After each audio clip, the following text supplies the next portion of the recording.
Hello అందరికీ. మొన్న నేను మ్యాంగో పికిల్ చేశాను కదా! ఆ పికిల్‌కైతే మంచి రెస్పాన్స్ వచ్చింది. అండ్ ఇంట్లో వాళ్ళు కూడా టేస్ట్ అయితే చాలా బాగుంది అన్నారు. అండ్ తేజ వచ్చేసి ఈ బాస్మతి రైస్‌లోకి మ్యాంగో పికిల్ వేసుకొని తింటే అమృతంలా ఉందని చెప్పాడు. సో, అందుకోసం అని చెప్పి నేను మళ్ళీ ఎక్కువ క్వాంటిటీలో మళ్ళీ మ్యాంగో పికిల్ అయితే చేశాను.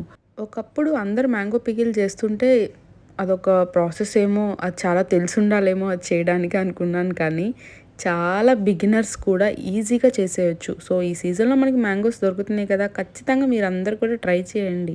సో, బ్యాచిలర్స్‌కి కూడా చాలా బాగా యూజ్ అవుతుంది ఈ మ్యాంగో పికిల్ వచ్చేసి.